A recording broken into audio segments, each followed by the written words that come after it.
Assalamu alaikum student. I hope yesterday you all have understood what actually the principles of management, the modern principles of the management given by or developed by Henry Fayol, that is the father of modern management. Okay, last lecture में हम लोगों ने क्या किया था student? Henry Fayol के 14 principles देखे थे, उसके मीनिंग्स देखे थे. ठीक है, हेनरी फ्योल जो है उनको फादर ऑफ मॉडर्न मैनेजमेंट कहा जाता है. ठीक है, उन्होंने माइनिंग में वो इंजीनियर थे और वो मैनेजिंग डायरेक्टर की पोस्ट पर थे. उन्होंने उन 14 प्रिंसिपल के ऊपर एक्सपेरिमेंट किया कि किस तरीके से वो एप्लीकेबल है या नहीं है, और वो कितना वर्क करते हैं और कितना वर्थेबल है और कितना एप्लीकेबल है. उसके बाद उन्होंने उसको अपनी बुक में शाये किया या डेवलप किया और उसके बाद उसको यूनिवर्सली एक्सेप्ट किया गया. उसी तरीके से एक और ऑथर हैं, हम कह सकते हैं, या एक और जो हम कह सकते हैं कि फ्रेडरिक विल्सन टेलर है, जिन्होंने क्या किया, साइंटिफिक मैनेजमेंट का इजाद किया. ठीक है, साइंटिफिक मैनेजमेंट थियोरी लिखी. This is also it is also nothing but the principles of management, लेकिन साइंटिफिक है. अच्छा, अभी आप बोलोगे कि वो भी तो प्रिंसिपल्स थे, ये भी तो प्रिंसिपल्स है, तो दोनों में फ़र्क क्या है? दोनों में फ़र्क ये है स्टूडेंट, जो इन्होंने साइंटिफिक मैनेजमेंट के प्रिंसिपल बताए, ये उन्होंने उस बेसिस पे बताया कि exactly actually what to do to achieve the goal of the company और अ मैनेजमेंट. एग्जैक्टली क्या करना है ये वो बताया गया है कि हाँ, जिसे कह सकते हैं कि मैं आपको हमेशा बोलती हूँ स्टूडेंट, साइंटिफिक मतलब क्या, साइंस क्या बताता है. जैसे अगर हम लॉज की बात करें तो वो कुछ मुशाहिदात के बाद, कुछ तजुर्बे के बाद हम एक किसी कंक्लूजन पे पहुँचते हैं. अगर मैं आपको एक एग्जांपल दूँ, आपको पता है हम लोग एक एक्सपेरिमेंट करते हैं, सॉसर लेते हैं, उसके अंदर एक मोमबत्ती जला के खड़ी करते हैं, उसके ऊपर एक ग्लास, जब हम लोग ढक देते हैं उस मोमबत्ती को ग्लास से, तो थोड़ी देर बाद वो मोमबत्ती क्या हो जाती है, बुझ जाती है. तो हम एक कंक्लूजन पे पहुंचते हैं कि आग को जलने के लिए ऑक्सीजन की ज़रूरत होती है ना. तो एग्जैक्टली वही हुआ जो तजुर्बे में लिखा हुआ था. तो इसी तरीके से इन्होंने जो साइंटिफिक मैनेजमेंट के रूल्स या उसूल बताए हैं या जो प्रिंसिपल्स बताए हैं, तो एग्जैक्टली वही होता है. और जो एक्चुअली उन्होंने एक्सपेरिमेंट किया है कि एम्प्लॉयज़ से अगर इसी तरीके से काम कराया जाए तो काम आसान होता है, जल्दी होता है, और कंपनी अपने मकसद में बआसानी से कामयाब हो सकती है या अपने मकसद को हासिल कर सकती है. ठीक है, अब हम लोग देखते हैं यहाँ पे F.W. टेलर जिसे कहा जाता है, जिनका पूरा नाम है फ्रेडरिक विल्सन टेलर, वो क्या कहते हैं. Taylor 1856-1915 was an American who started his career as a machinist in a Midwest steelwork,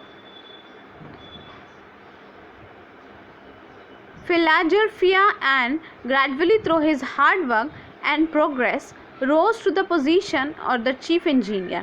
He introduced his observation and experiment based on scientific data. Taylor's approach towards management is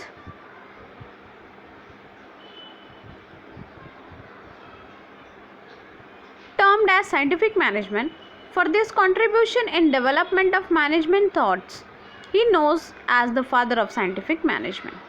tailors management theory is based on scientific experiment. मैंने आपको कहा ना, उन्होंने जितनी भी theories बनाई है वो साइंटिफिक एक्सपेरिमेंट के जरिए बनाई है. This theory involves the application of scientific approach to decision making and solving them in a same time. According to the Taylor, problems should be solved by scientific techniques rather than the rules of thumb and trial and error approach. मतलब क्या कह रहे हैं यहाँ पर, इनके हिसाब से जो है मैनेजमेंट में जो भी चीज़ें होनी चाहिए वो साइंटिफिक होनी चाहिए. मतलब जिसके ऊपर एक्चुअली काम किया गया हो और उसका एक नतीजा अखज़ किया गया हो.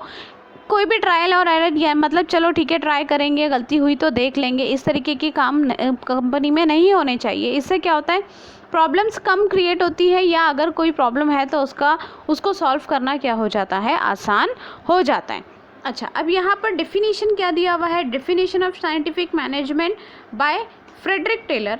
ठीक है, scientific management consist of knowing what you, that is management, one man to do exactly. मतलब ये क्या कहना चाहते हैं कि एक्चुअली मैनेजमेंट चाहता क्या है कि उनके वर्कर्स क्या करें, ये साइंटिफिक मैनेजमेंट के उसूल या रूल्स बताते हैं.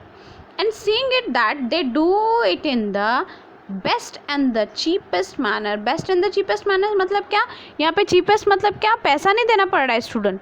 चीपेस्ट का मतलब ये होता है जहाँ पर वेस्टेज कम हो, टाइम भी बचे, पैसा भी बचे। पैसा देना है मतलब कोई कैश पेमेंट नहीं करनी है, सस्ता महंगा बार्गेनिंग नहीं करनी है, लेकिन हाँ रिसोर्सेज का बेस्ट तरीके से इस्तेमाल हो या यूज़ हो, और वेस्टेज ना हो, ना मनी की ना किसी रिसोर्स की, ओके, और टाइम की भी। अब यहाँ पर हम लोग प्रिंसिपल्स देखते हैं, प्रिंसिपल ऑफ साइंटिफिक मैनेजमेंट, ठीक है। यहाँ पर टोटल इन्होंने जो है 6 प्रिंसिपल्स बताए हैं, उसके बाद कुछ टेक्निक्स बताई है, ओके। सबसे पहले हम लोग यहाँ पे देखते हैं ये क्या कहना चाह रहे हैं। Principle of scientific management, science not rule of thumb.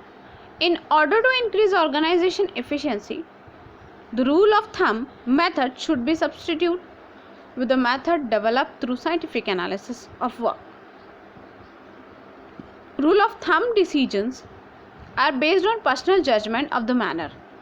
Taylor insisted upon scientific method of every small work. This principle is concerned with selecting the best way of performing a job after the scientific analysis of that job and not by trial and error method. क्या कह रहे हैं यहाँ पे, in order to increase organization efficiency, organization या company या जो भी इंस्टीट्यूशन है उसकी सलाहियत को बढ़ाने के लिए रूल ऑफ थंब मतलब क्या, कि हम लोग जैसे किसी को जज अंदाज़न हम किसी को काम नहीं दे सकते, और हम अंदाज़न नहीं कह सकते कि हाँ भाई चलो ठीक है ट्राई करते हैं ये काम शायद ठीक हो जाएगा, नहीं, ऐसे नहीं है। साइंटिफिक मैनेजमेंट का क्या मतलब है, इन अ साइंटिफिक अप्रोच टेलर ने क्या कहा कि एक्चुअली पहले एक्सपेरिमेंट करना चाहिए कि ये जो रूल्स है, ये जो रेगुलेशंस है वो कितना वर्क करेंगे, ठीक है, समझ आया, और उसके बाद ही उसको अप्लाई करना चाहिए उस काम पे। मतलब जजमेंटल होके नहीं कि हाँ भाई देखेंगे होगा तो होगा नहीं तो नहीं होगा, ठीक है, इस तरीके से नहीं होना चाहिए। किसी एक्सपेरिमेंट के थ्रू पता होना चाहिए कि क्या करना है क्या नहीं करना है, और वो कितना वर्क करेगा और कितना प्रॉब्लम सॉल्विंग में हेल्प करेगा, ठीक है। तो